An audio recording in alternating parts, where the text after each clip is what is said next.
yang natin mayo di lecturer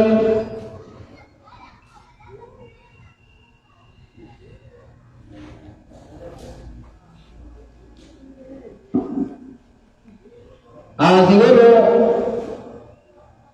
asubugan na natin yaning na natin mayo yaning mananan yang kanang topic Syahrul Ramadan fi akhir zaman, yang mga Ramadan sa mauri na panahon. Magkain ni Sheikh Abdul Rahman Kadiro. Sheikh, falyatafaddal ma'zuran maskura. Jazakallahu khair. Alhamdulillahi rabbil alamin.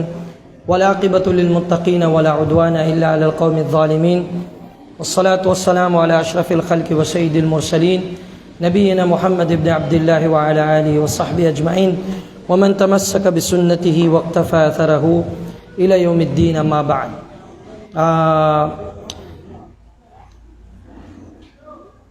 Gusto ko lang linawin para sa lahat. Siguro huling paglilinaw na ito para hindi masyadong bagting sa isip at tenga natin. When you introduce a lecturer, bigyan nyo ng justice, bigyan nyo ng hustisya. Kasi baka ang akalain ng iba, kaya sila ayaw makinig kasi mubtadi, nagbibid'a yung lecturer.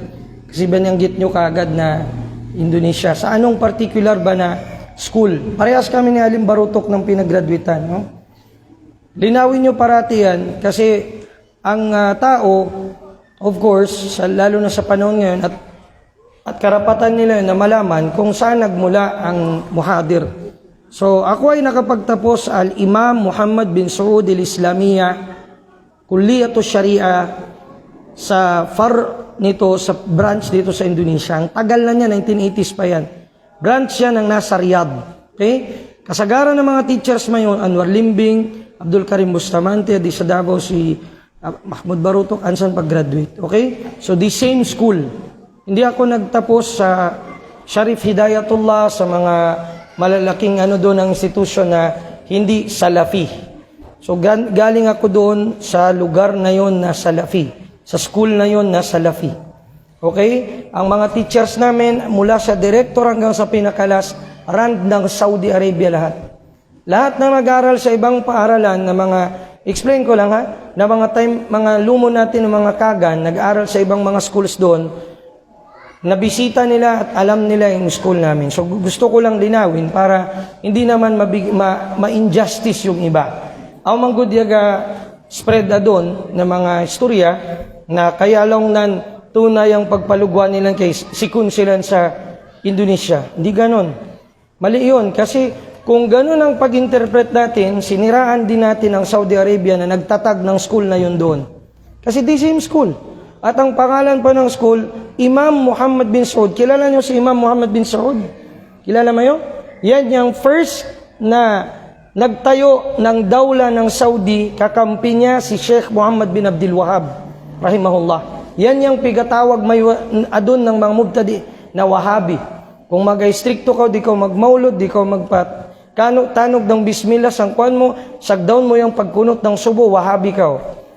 Sino yung partner niya? Sheikh Imam Muhammad bin Saud. Yan yung pangalan ng eskwela. I-correct ko dito para justice ang ubos, no? Kay, actually, yakfi dito na pag-introduce yung kanatong lecturer si Abdul Rahman, okay da. Pero membabil aman al-ilmiya, sabab ng kanaton pagilong na kung kasarigan ba sa ilmo o di, labiton gidyang university. So yung university ito. Okay? So, para katigaman mayo. Kung kalinigid mayo na makita pag yan, uno yung lasaksan, kung di da ka mo makakadto to sa kuan ng Jakarta, tanawagid sa YouTube.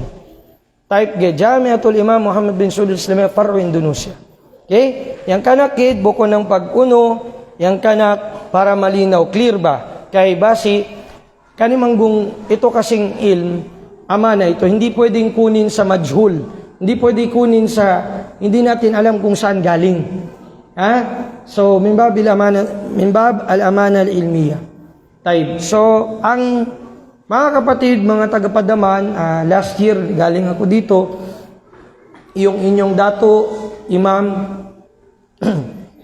nakasama din, bumisita sa amin sa Bakaka, kasama yung si Salman naman, na anak ng yumao na Imam Ali, Imam, Datang Ali, Diatas, na nag-message sa akin, nag-invite. Alhamdulillah, bakante talaga itong mga araw na ito. Siyempre, itong banwa mo, itong kwan na ito sa inyo, suki na ako dito mula pa noon. So, hindi ko ito maaring tanggihan. Alhamdulillah. So, hindi na kita mayo doon. Nandito na tayo sa ika-19th na gabi ng Ramadan. Subhanallah. Ibig sabihin, malapit na ang last 10 days. La ilaha illallah. Ustad, malapit na. Ibig sabihin ito, magpapaalam na ang Ramadan 1443 na kumbaga pa gawin na natin ang magagawa natin ngayon na mamakot na kita mayong samantalahin na natin sa abot ng ating makakaya ang magagawa natin sa gabi na ito. Basa ng Quran, relasyon ng kamag-anakan, ayusin. Kung wala pa pag-iampuni, mga pangayo ko ng ampun, Ustad na, basi yung mga kwan ko kanak. Yung mga hindi natin na kasunduin na. Kasi yung mga amal natin, pagdating sa huling tataas na yan lahat. Iangat na. Kung mabuti ba o masama ang pagka-treat natin sa puasa natin, sa mga qiyam natin lahat. So, tandaan natin yun. Ngayon, mga minamahal ni Allah Ta'ala,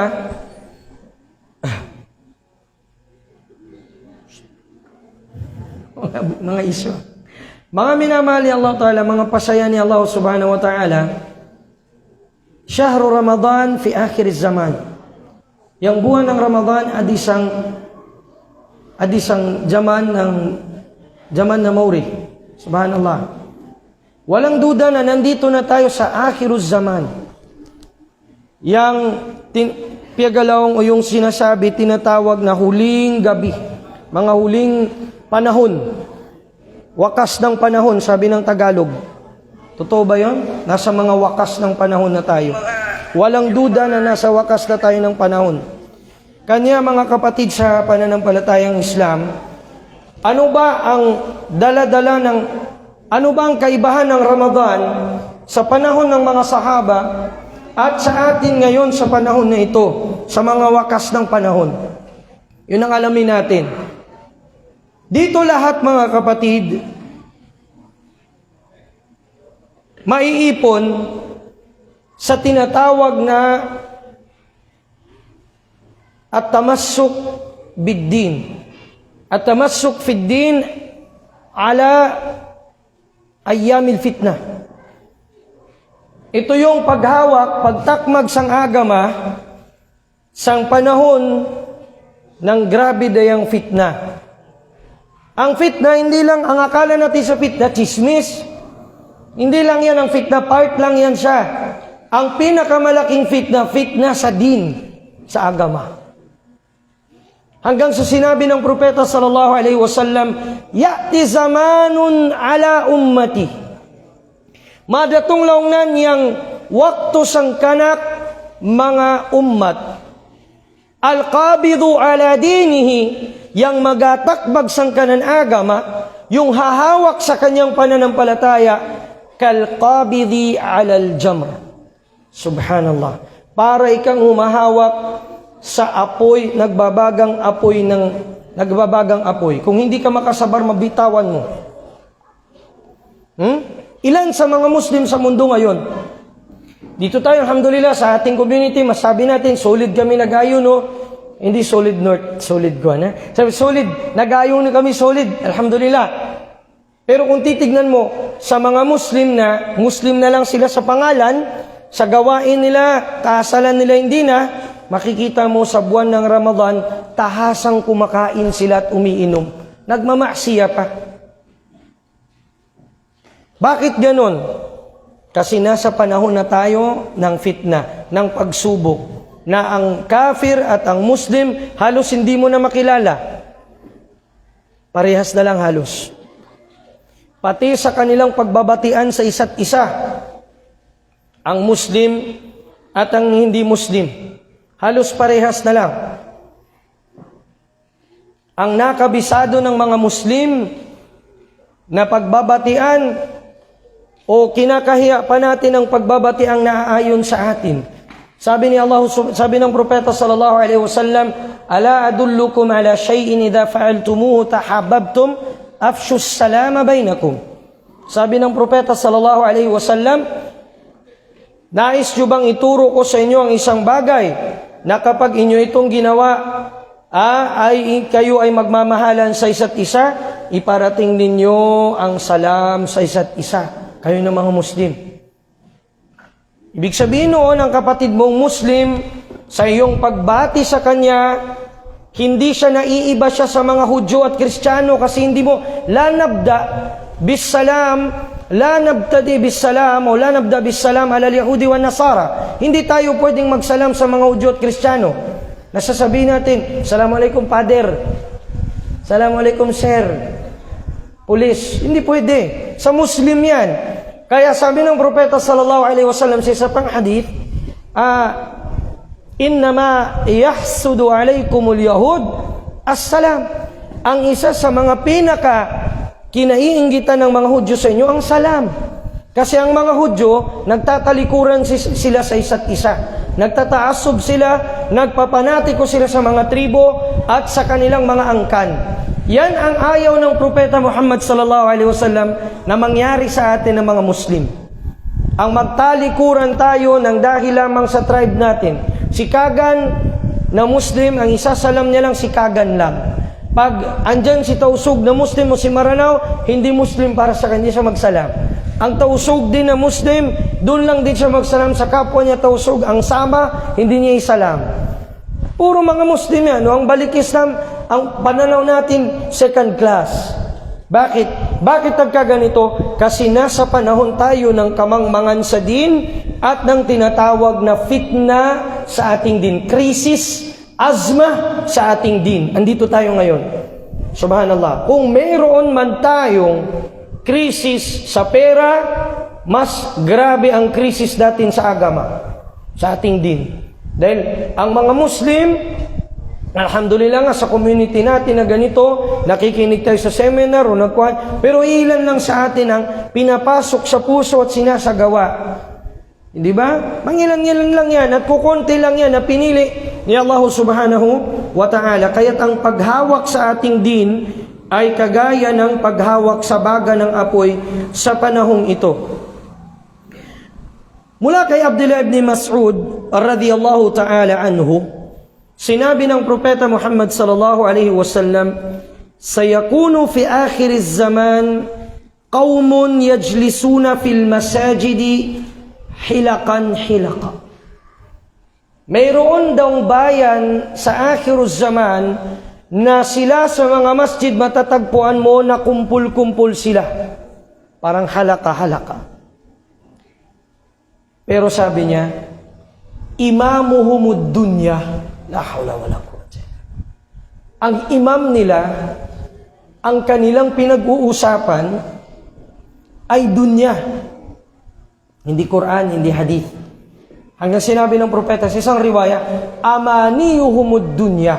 Ang kanilang, yang pigalaw na ungaya nilan, tapit nilan, yaga kumpul-kumpul silan, dunya yung kanilang, pangsanlibutan yung kanilang,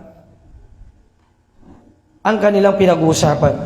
Ay fi ukhra, dhikruhumud dunya wa hubbud dunya. Ang dhikr nila, pinag-uusapan nila, ang dunya at pagmamahal sa dunya.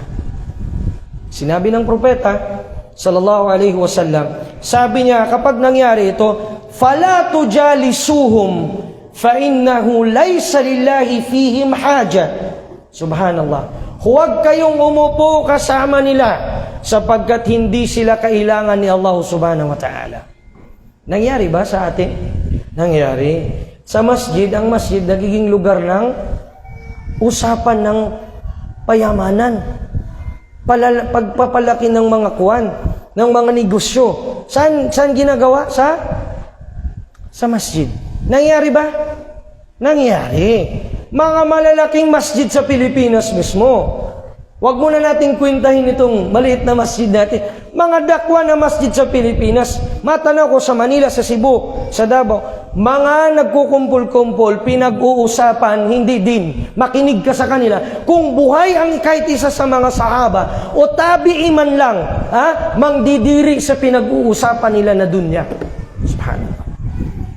Ang mga sahaba ng Rasul sallallahu alaihi wasallam, sa tuwing mayroon narinig nila ang propeta sallallahu alaihi wasallam na may nagbebenta ng kanyang mga binibenta sa Jumu'ah mismo, sa masjid.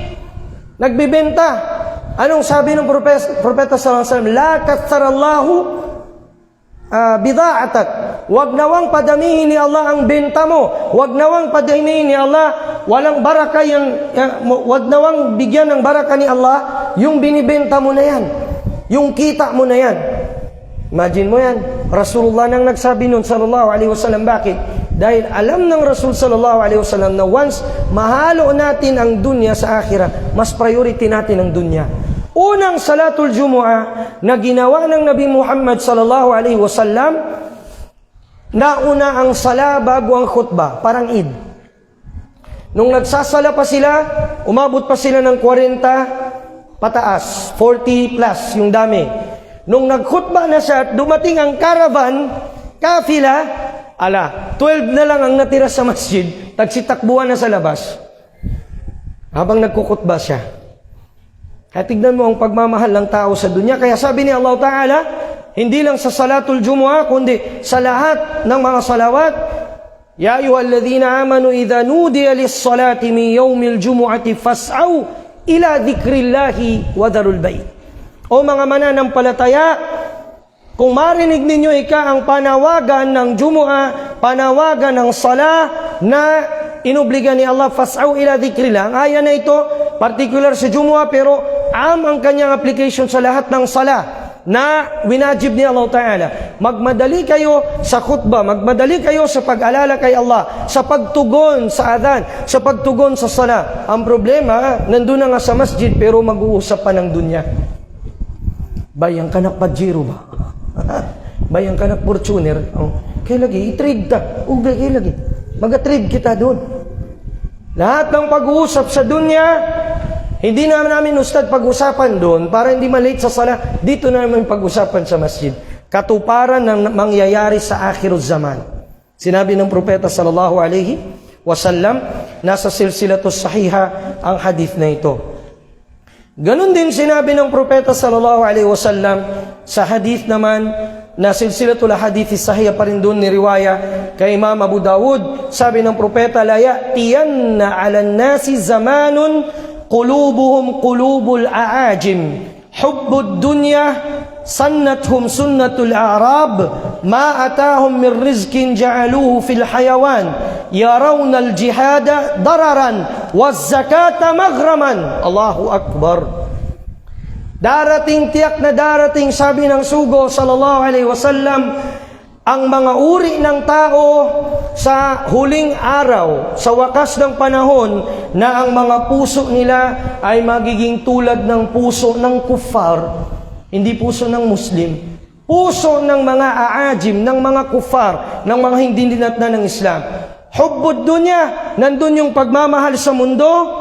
Sannathum sunnatul a'rab, pero ang kanilang sinusunod ay tarika ng mga Arab, tarika ng mga nomad na mga Arabo. Salam. Ng mga nomad na mga Arabo. Salam. Ng mga nomad na mga Arabo, ma atahum min rizqin ja'aluhu fil hayawan. Ano man yung rizq na dumarating sa kanila, binibigay nila sa mga hayawan. Biyaya binibigay nila sa mga hayop. Yarawna al-jihada dararan. Para sa kanila, ang jihad ay kakapahamak at ang zaka ay makakapadami ng utang.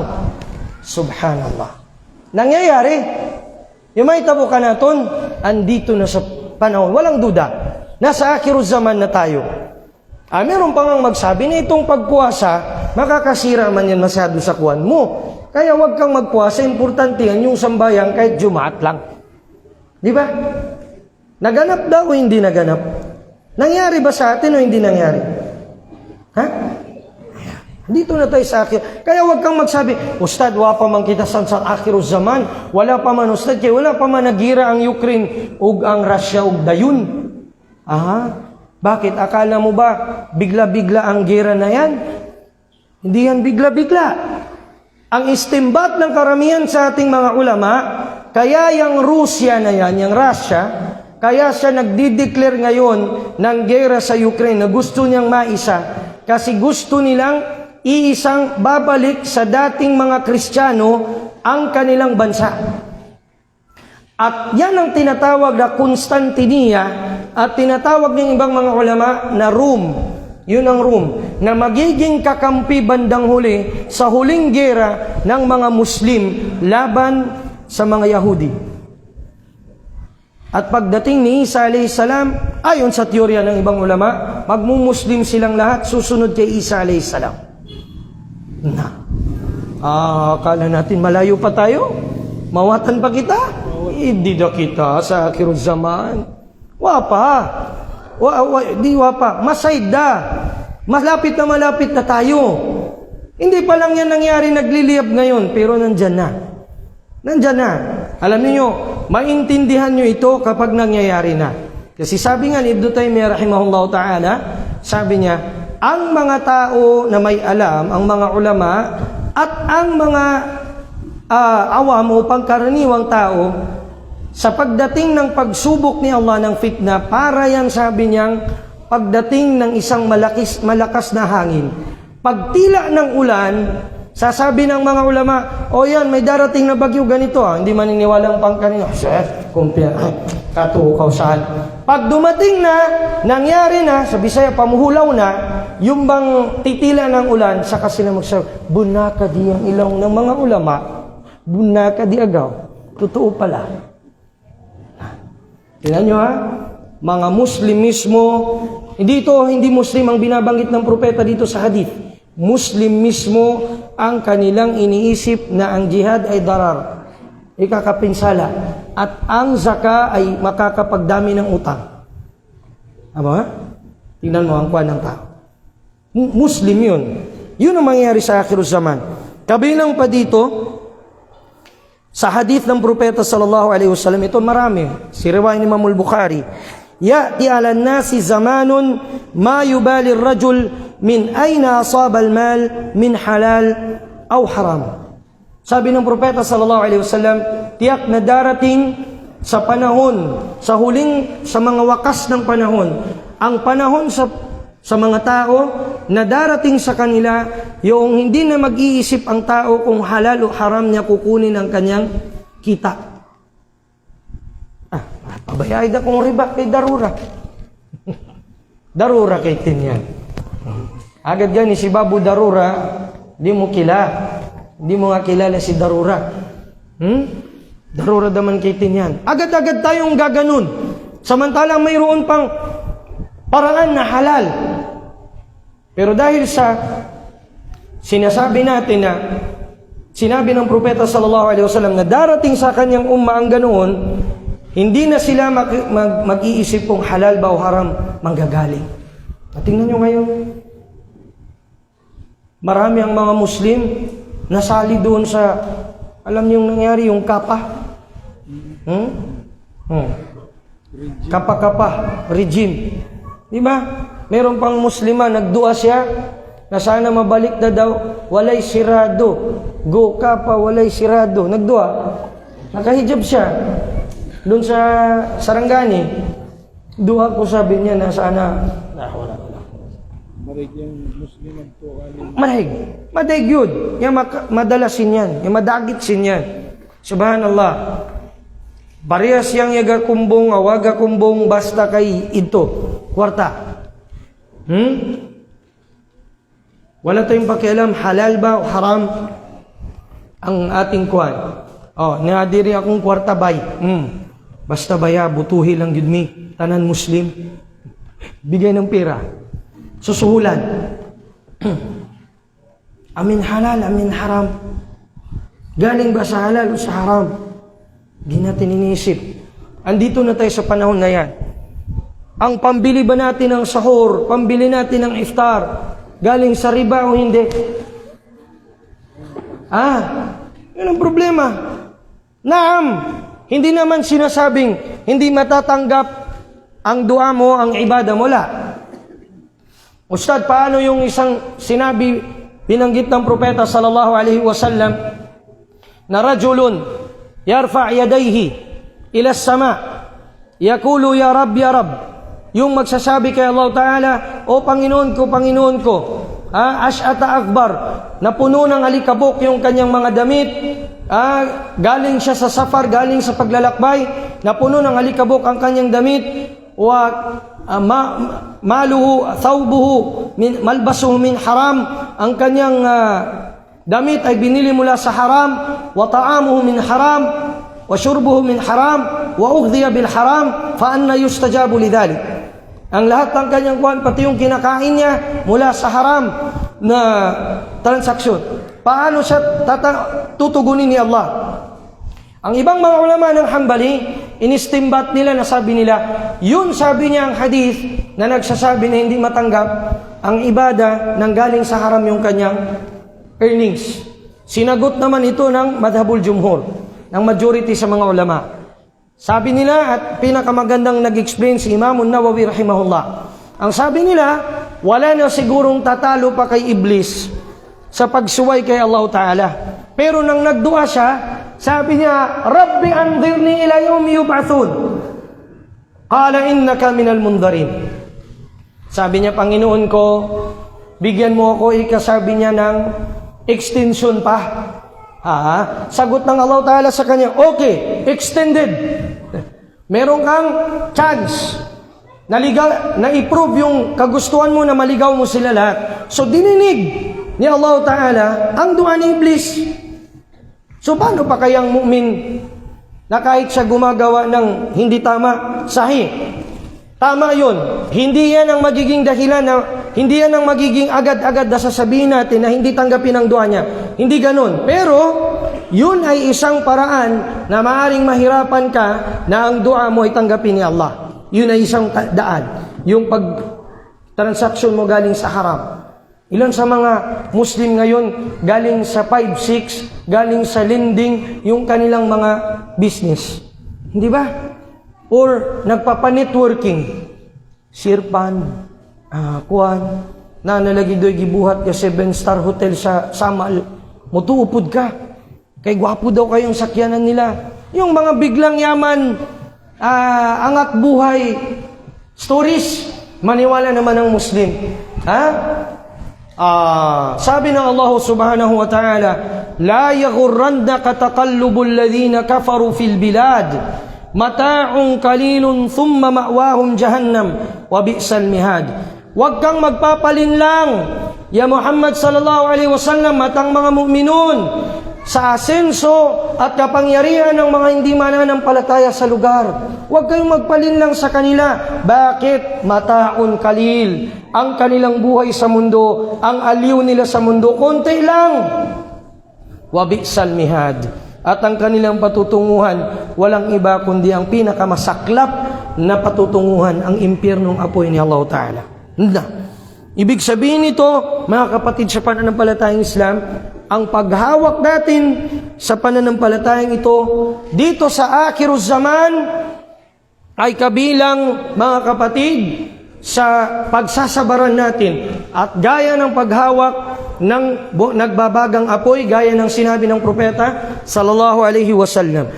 Subalit, mayroon itong kabutihan o kahigitan. Lalo ng pag-aayuno natin na nasa mga wakas ng panahon tayo, nasa mga huling araw tayo. Naiulat ni Imam Ahmad sa kanyang musnad at ni Imam Muslim mula kay Abu Sa'id al-Khudri at ni Jabir ibn Abdullah radiyallahu anhuma na sinabi ng sugo sallallahu alaihi wasallam, yakunu fi akhir az-zaman khalifatan yuqassimul mal wala ya'udduhu. وفي رواية يكون في آخر أمتي خليفة يحثي المال hathiya wala ya'udduhu adda. Wala ya'idduhu adda. Sabi ni Propeta Muhammad sallallahu alaihi wasallam, sa mga huling panahon, mayroong khalifa na darating na ang pagbibilang niya ng kayamanan na ibibigay niya sa kanyang mga raiya ay hindi na mabilang, hindi na kayang bilangin sa dami. Ang interpretation ng ating mga ulama, ito yung panahon na darating na si Mahdi. Si Mahdi, na ang pangalan niya si Muhammad ibn Abdullah, na darating maging khalifa ng mga Muslim bago si Isa alayhis salam. Bago si Isa alayhis salam. Saan siya kikilalanin? Hindi sa Iran, sa Makkah. Hindi sa Iran, ha?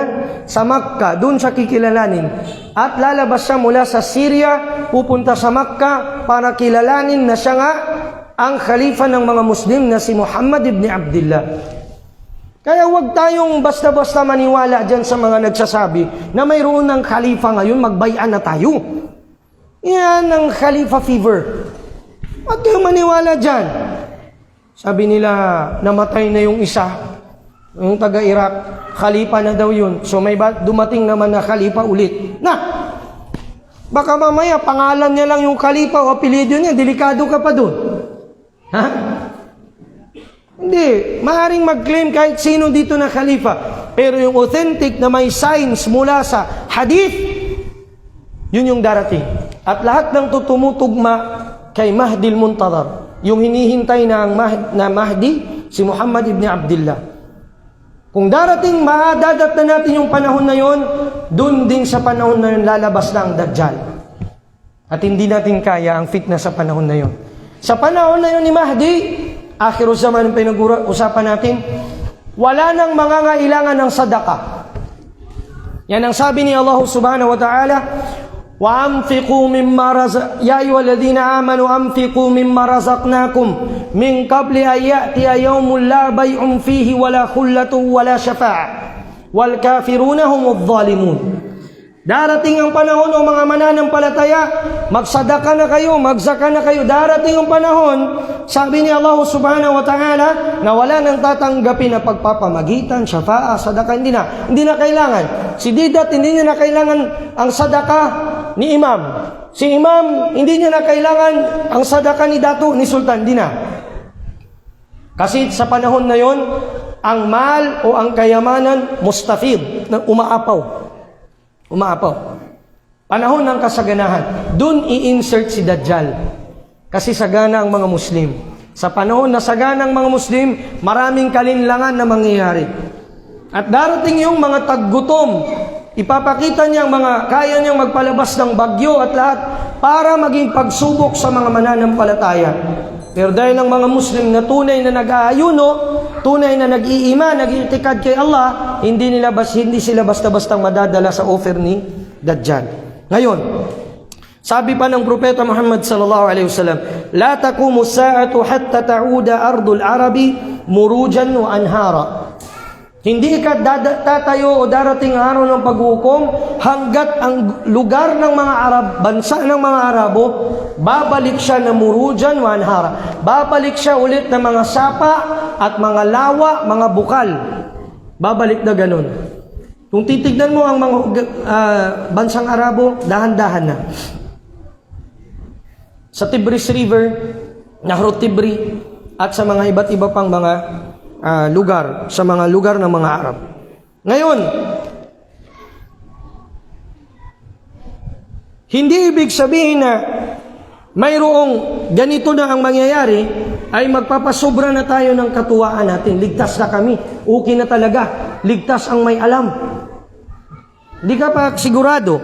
Pakinggan mo itong sinabi ng Propeta sallallahu alaihi wasallam sa pagkakaulat ni Abdullah ibn Mas'ud. Isang beses tumingin ang Rasul sallallahu alaihi wasallam. Nadhara Rasulullah sallallahu alaihi wasallam ila al-ju' fi wujuhi ashabi. Nakita niya na pagmasdan niya yung gutom sa mukha ng kanyang mga sahaba, sa pagmumukha ng mga sahaba niya. Anong sinabi ng sugo sa kanila para magkaroon sila ng kagalakan? Sabi ng propeta, abshiru fa innahu sayati alaykum zamanun yaghdi ala ahadikum bil qis'a min ath-tharid wa yurahu alayhi bimithliha. Matuwa kayo mga sahaba sapagkat darating ang panahon na kayo ay kakain ang bawat isa sa inyo kakain mula sa isang bandeha na yurahu alayhi bimithliha, na kung kakain siya doon sa sobrang dami noon, yun pa rin ang kanyang makakain. Hindi pa, kumbaga, hindi na sapat, hindi siya ma-sure na hanggang sa kanyang dinner, hanggang sa kanyang lunch, yun na doon siya kakain lahat sa sobrang dami. Nagtanong ang mga sahaba, "Ya Rasulullah, nahnu yawma idin khair?" Ya Rasulullah, sa araw na yun, nasa kabutihan ba kami? Sagot ng Rasul sallallahu alaihi wasallam, "Bal antumul yawm khair minkum yawma idin." O minhum minkum yawma idin. Bagkos sa panahong ito, mas mabuti pa sa araw na ito kayo kaysa sa kanila sa darating na yun. Subhanallah. Sagana, ibig sabihin sa dunya, ang akhir ng umma na ito, pero pagdating sa din, wala.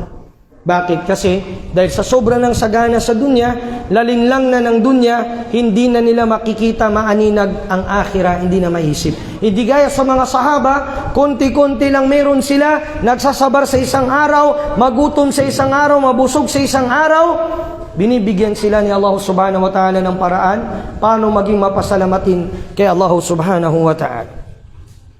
So sa panahong ito, mga kapatid sa pananampalataya, ano ang magaganap sa mga tinatawag na ito na nasa akhirus zaman habang tayo ay nag-aayuno, mga kapatid sa Islam? Sabi ng propeta sallallahu alaihi wasallam, "Ya'ti ala ummati zamanu sabir, zamanun as-sabiru fihim ala dini kal-qabid ala al-jamr." Ang propeta sallallahu alaihi wasallam sa isang riwaya, "As-sabiru fihi khairun o 50 rajulan minhum khairun min rijalikum." Sabi ng propeta sallallahu alaihi wasallam, darating sa panahon, sa huling araw, wakas ng panahon, na ang magsasabar sa aking umma na iyon, na 50 sa kanila, mas mainam pa kaysa sa inyo ng mga sahaba. Kung ano ibig sabihin? Mas mainam pa sa mga sahaba. Mas mainam pa pagdating sa pagtitimpi. Kasi kung sila ang nilagay sa panahon na to, hindi nila mapagtitimpian itong mga nangyayari ng mga fitan. So sa panahon ng fitna, panahon ng fitan, ang mga Muslim na nagsasabar, nagtitimpi, mas malaki ang reward nila na kanilang hinaharap kaysa sa pinagdaanan na sabar o pinagsabaran ng mga sahaba sa dami at bigat ng ating mga pinagdadaanan sa panahon na ito. Andyan ang lahat ng fitan. Sa panahon nila, wala pa masyado. Wala pang TV, wala pang Facebook, wala pang lahat, wala pang Muslim na naghuhubad dyan, nagtitiktok, wala pang paghahalo ng babae at lalaki. Sa panahon nila, talagang nandun yung sa panahon natin ngayon, mahirap. Kaya ang pagsasabar sa panahon natin ngayon ay napakahalaga. Nasabi ng propeta sallallahu alaihi wasallam, "Khairun min arijalikum." Kumbaga, sa inyong mga kalalakihan ng mga sahaba ngayon ay mas maigi at mas mainam pa kaysa sa inyo. Kaya mga kapatid sa pananampalatayang Islam, mga alipin ni Allah Ta'ala, sa panahon na ito na nag-aayuno tayo, nag-aaral tayo ng ating agama, kabilang tayo sa mga iilan, yung mangilan-ngilan, yung mga nabibilang, na mga sinasabi na mga humahawak sa katotohanan. Nawa ay mapabilang tayo doon sa mga tunay na mga estranghero sa mundong ito. Ilan sa mga pamilyang mga Muslim? Daming mga Muslim. Tausog, Maguindanao, Kagan, Maranao. Pero makikita mo sila, pag tinatanong mo sa kanila kung ano ang patungkol sa agama nila sa Ramadan na ito, o kahit khutbah lang sa Jumu'ah, hindi nila alam at hindi nila memoryado kung ano yon. Pero pag itanong mo sa kanila, sinong presidente at vice-presidente, alam nila ang pangalan at apelyido. Pag sinabi ko pangalan, sabihin apelyido. Kabisado. Pero pag tungkol sa kanilang agama, Nagyayari sa atin ang sinabi ng Rasul sallallahu alaihi wasallam, asbahtum, sabi niya. Asbahtum fi zamanin kathirun fuqaha'u, qalilun khutaba'uhu, qalilun su'aluhu, kathirun mu'tuhu al-amalu fihi khairun min al-ilm wa sayati zamanun qalilun fuqaha'uhu kathirun khutaba'uhu kathirun su'aluhu qalilun mu'tuhu al-ilmu fihi khairun min al-amal. Sabi ng Propeta sallallahu alaihi wasallam mula kay Abdullah ibn Mas'ud, tunay na darating sa inyo, tunay na kayo ngayon, asbahtum fi zaman. O sabi ni Abdullah ibn Mas'ud, siyang nagsabi sa athar, sabi niya, kayo ay narito na, sabi niya sa panahon na napakarami pa ng fuqaha, mga ulama ninyo, qalilun khutaba'uhu, konti ang mga tagapagsalita, qalilun su'aluhu, kukunti ang mga nagtatanong, kathirun mu'tu, kukunti ang mga humihingi, marami ang nagbibigay, nagsasadaka. Al-amalu fihi, al-ilmu fihi, o al-amalu fihi khairun min al-ilm. Ang pagsasagawa, ang amal, ang gawain sa panahon niyo ngayon, mas mainam kaysa sa kaalaman. Wa sayati zamanun, at darating ang panahon, at ito na nga sa panahon natin, kung iintindihin natin ang hadith, qalilun fuqaha'uhu, kukunti ang tunay na mga ulama sa inyo. Kathirun khutaba'uhu, marami ang mga nagkikwento. Kwentong barbero. Marami man. Magpaganda ng kwento, ay marami. Invite natin na speaker, magpaganda, magpakadyaw ng kanan istorya, agad alas 12 alauna pa mabus, pwede. Pero walang dalil. Nababanggitin. Ni kapiranggot na dalil, wala. Pero happy tayong makinig. Pero pag dalil, tingnan mo ang tao sa panahon na ito. Kathirun khutaba'uhu, kathirun su'aluhu, marami ang mga Muslim na manglilimos, manghihingi, qalilun mu'tuhu, kukunti ang magbibigay ng sadaka, lahat kuripot, madamot sa kanyang kapwa. Al-ilmu fihi khairun min al-amal. Ang kaalaman sa panahon na yon, mas mainam kaysa sa gawa. Sa panahon ng mga sahaba at mga tabi'in, sabi ni Abdullah ibn Mas'ud, al-ilmu fihi, sabi niya, al-amalu fihi khairun min al-ilm. Ang paggawa sa panahon nyo ngayon, mas mainam kaysa kaalaman. Ngayon sa panahon natin, ang kaalaman, pag-aaral, mas mainam kaysa paggawa. Bakit? Marami ang gumagawa, pero gumagawa ang jahal. Gumagawa sila, nagpapataw ng hukuman sa kanilang kaignorantihan, kamangmangan sa sharia. At yan ang pinakadelikado na nangyayari sa panahon natin ngayon. Maggawa-gawa tayo ng tapidan na wala sa kitab at sa hadith, babangga sa kitab at sa hadith. Gagawa tayo ng batas-batas na wala naman sa Quran at sa Sunnah. Bakit? Sa benepisyo ng pangsarili, benepisyo ng kahit sino. Ito'y general sa lahat. Parehas lang mapakagan, tausog, Maranao, Maguindanao, lahat ng kaum ng mga Muslim sa panahon na ito. Hindi babatay sa Quran at sa hadith. Mas gusto pa natin yung pinag-usapan lang natin na mga kwentong walang dalil. Yan ang nangyari sa atin sa panahon na ito, mga kapatid sa Islam. Hanggang sa mga kapatid sa pananampalataya, kinakailangan mula sa atin sa panahon na ito na maging mapagmatiyag. Sabi kasi bakit? Dahil nandito tayo sa panahon ng fitnah sa akhirus zaman, panahon ng pagsubok. Nagtanong si Hudzaifah ibn al-Yaman at ang kanyang hadith na ito na mahaba sa Sahih Bukhari, pinamagatan ito. Anong pamagat ng hadith na ito? Ang pamagat ng hadith na ito ay walang iba kundi ang hadithul fitan, hadith ng fitnah. Sabi ng propeta sallallahu alaihi, sabi ni Hudzaifah ibn al-Yaman, "Ya Rasulullah, o sugo ni Allah, kami ay biniyayaan ni Allah Ta'ala ng Islam. Hadana Allahu ila al-Islam. Biniyayaan kami, ginabayan ni Allah sa Islam. At dahil dito, nasa kabutihan kami. Fahal ba'da hadha al-khairi min shar?" Ya Rasulullah, pagkabusin ni nakadyawan ng Islam, ng hidayah, aun pa ba'y pagkabusin ni na matay? Aun pa ba'y magkaitabo? Meron pa bang dalal? Meron pa bang kaligawan pagkatapos dito? Sabi ng propeta, naam, meron pa. Natakot si Hudzaifah ibn al-Yaman. Sabi niya, ya Rasulullah, pagkatapos doon, sabi niya, may khair pa ba? May kabutihan pa? Naam. Wa fihi dakhan. Pero meron, sabi niyang, parang usok na hindi mahalata kung mabuti ba o masama. Sabi ni Hudayfa, sabi niya, "Wa ma dakduhu ya Rasulullah?" Ano ba yung dakhan na yun? O yung tinatawag na parang usok na yun na hindi maaninag ang mabuti sa masama? Sabi ng Rasul sallallahu alaihi wasallam, sabi niya, rijalun, sabi niya, min abna'i jildatina, ta'rifunahum wa tunkir alaihim. Makikilala niyo sila, mga tao na mula din sa atin, pero mga anak natin, parang mga anak ng Arab, mga Muslim din, lahi ng mga Muslim, pero makikita nyo sa kanila, gagawa sila ng kabutihan, makikilala nyo sila, pero mag-iingkar kayo sa mga ginagawa niya kung buhay kayo ng mga sahaba. Yastununa bighairi sunnati wa yahduna bighairi hadyi.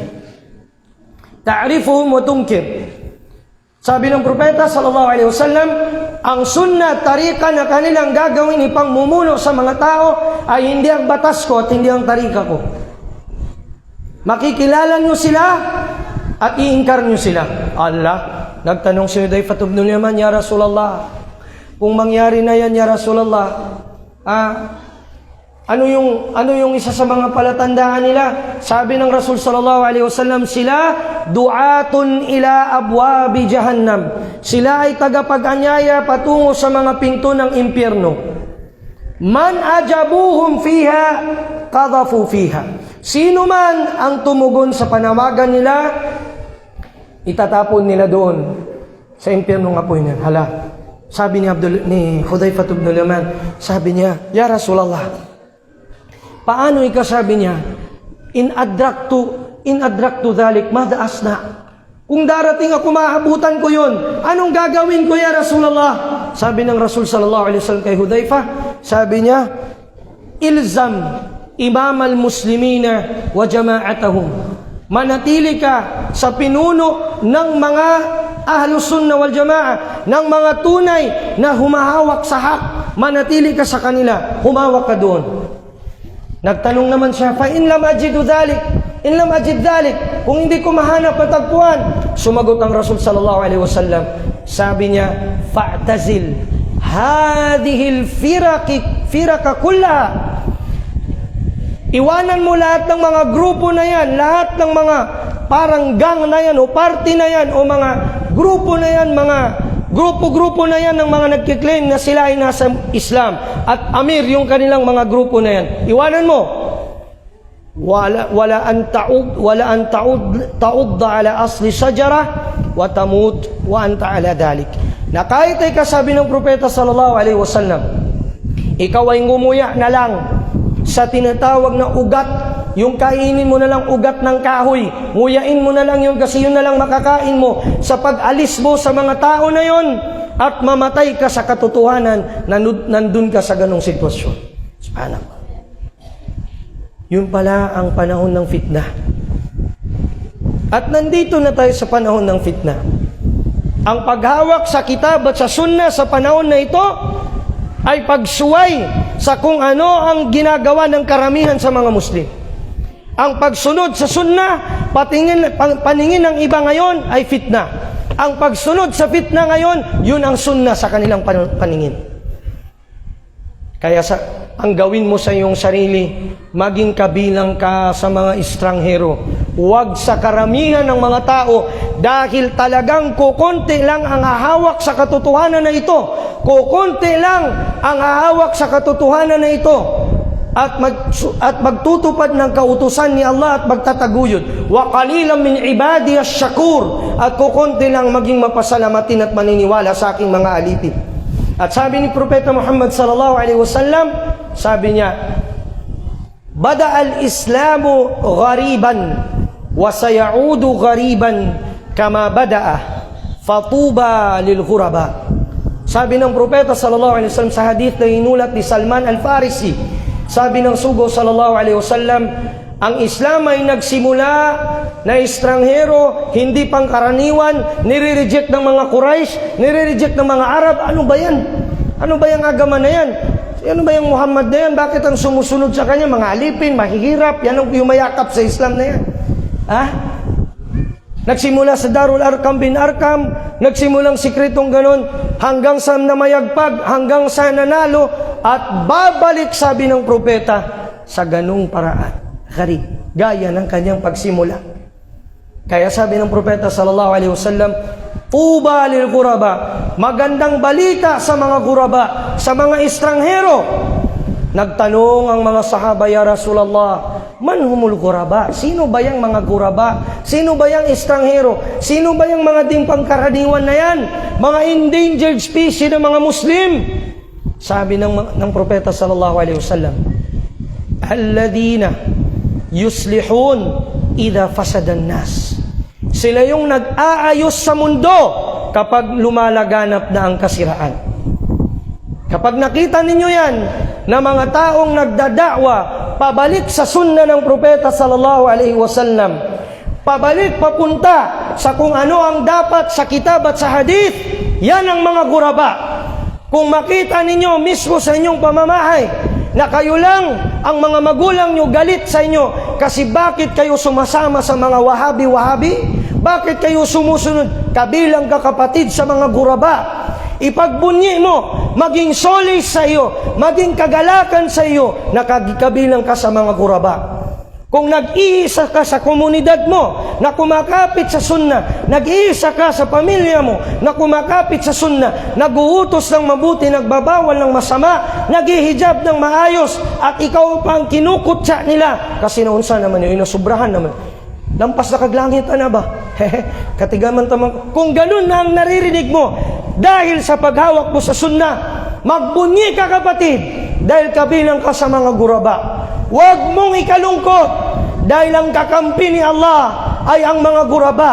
Hindi niya iiwan ang mga ghuraba, bagkus ang hinanda ni Allah sa kanila ay ang paraiso, at ang isang naiulat kay Imam Ibn Majah na mayroong isang puno sa paraiso na pinangalan ng Tuba, na hindi ito kayang libutin ng isang 365 days dito sa buhay natin sa mundo. Libutin mo pa lang 365 days ang gugugulin mo para malibot yung lilim ng lapad ng puno na yun na ibibigay ni Allah sa mga ghuraba. Subhanallah. Kaya bakit tayo malulungkot kung hahawakan natin ang sunnah? Kung iwanan tayo ng mundo, iwanan ka ng mga kapatid mo, iwanan ka ng kaibigan mo dahil sa pagsunod mo sa Quran at sa hadith, bakit ka malulungkot? Mga balik Islam, iniwan nila ang kanilang dating agama, ang buhay nila, pati kayamanan, mga pamana sa kanila, pinutol ang mga mana nila dahil sa pagyakap nila sa Islam. Pero nagtiis sila, ang mga sahaba ganun din, nagtiis sila, ang mga kauna-unahang nagsiyakap sa Islam, nagsipagtiis sila kasi alam nila na mas malaki ang makukuha nila doon sa kabilang buhay na walang iba kundi ang ridha ni Allah Ta'ala. Sapagkat kung ang ridha ni Allah ang makukuha mo, wala nang higit pa doon, mga kapatid sa Islam. Sasabihin ni Allah Ta'ala sa mga ahlul jannah, ya ahlal jannah, awjabtu alaykum ridwani falan askhuta alaykum abada. O mga ahlul jannah, ngayon pa lang ay ginawa ko ng wajib sa inyo ang aking pagkalugod, ang ridha ko, at hindi na ako kailanman magagalit sa inyo, kailanman, sabi ni Allah. Kaya bakit tayo hindi magridha? Bakit hindi tayo matutuwa? Nagre-ridha tayo sa panahon ng tinuturo sa atin ng ayuno, lalo na sa panahon na ito ng fitna, pagtitiis, pagridha sa kukunti na binigay ni Allah. May mga kapatid tayo sa mga ibang bansa, ang iftar nila mula sa kanal, mula sa sapa. Kasi bakit steady ang pagtatago, ginigira sila ng gobyerno ng Syria hanggang ngayon. Mga bata maliliit, mga Muslim, pero nagridha sila. Bakit sila nagridha? Kasi alam nila na mas malaki ang hinanda ni Allah na Jannah. Inna lil muttaqina mafaza. Sa mga may takot kay Allah Ta'ala, hinanda ni Allah Ta'ala ang mga tagumpay, ang mga regalo ni Allah doon. Inna lil muttaqina mafazan hadaiqa wa a'naba. Mga hardin at mga ubas doon sa paraiso. Kung marinig mo pa lang mga hardin at mga ubas sa paraiso, na hindi mo pa nakita at hindi mo man lang na-imagine kung paano yon, hayaan mo nang magtiis ka dito sa mundo. Huwag ka lang magtiis sa kabilang buhay. Kaysa magpakasasa ka sa mundong ito at hindi ka makakapagtiis doon at ikaw ay magtitiis doon sa kabilang buhay. Hindi mo matitiis ang sobrang pagliyab ng apoy ng impyerno. Isang beses si Umar ibn Khattab, mangiyak-ngiyak siya nang nakita niya ang Nabi Muhammad sallallahu alaihi wasallam na nakahiga sa banig, na ang kanyang katawan ay nakikitaan ng mga traces ng banig. Sabi ng Umar, naiyak siya. Nagising ang Nabi sa pag-iyak o hikbi ni Umar ibn Khattab. Sabi niya, Ya ibn Khattab, sabi niya, mayubkik, anong nagpaiyak sa iyo? Sabi niya, Ya Rasulullah, inna Kaisar, si Caesar, sabi niya, na emperor ng Roma, andun sa kanyang kastilyo, andun ang mga taga-silbi, mga hukbo niya, masarap ang tulog. Wa anta, Rasulullah, ikaw sugo ka ni Allah, at ikaw ay natutulog sa ganito. Sumagot, ngumiti ang Nabi sallallahu alaihi wasallam. Sabi niya, Ya Umar, Ya ibn al-Khattab, sabi niya, ama tarda anna lahumud dunya wa lana al-akhirah?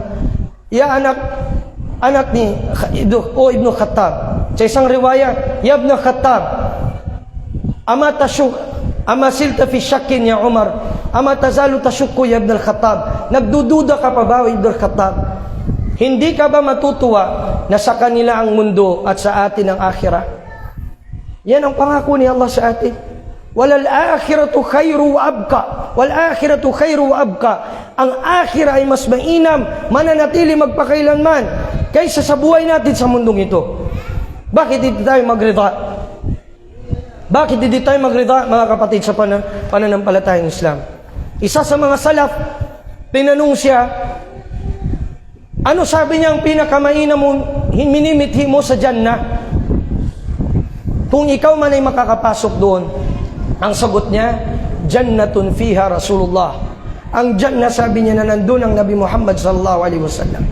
Kaya bushra lakum, bushrakumul yawm. Pagbunyin ninyo mga mananampalataya, humahawak sa sunnah, nagiging garib, nagiging estranghero, nagiging kakaiba sa ibang mga nilikha, sapagkat doon sa kabilang buhay, doon kayo bibigyan ng hadiah ni Allah Ta'ala na magpakailanman na kaligayahan at kilalang kilala kayo doon ni Allah, ang mga guraba na hindi kilala dito at hindi pangkaraniwan sa mundo. Barakallahu fikum ni husni istimaikum wa nasallallahu tabaraka wa ta'ala an yurzuqani wa iyyakum at-tamassukul haqiqi ala dinil hanif. Nawa ay biyayaan tayo ni Allah ng tunay na paghawak sa kanyang din dito sa akhiruz zaman. Kahit humawak man tayo sa baga ng apoy, tagumpay natin doon kay Allah ang ating hihintayin sa Jannah. Allahumma amin. Subhanakallahumma wa bihamdik, nashhadu an la ilaha illa anta, nastaghfiruka wa natubu ilaik. Walhamdulillahi rabbil alamin. Takbir.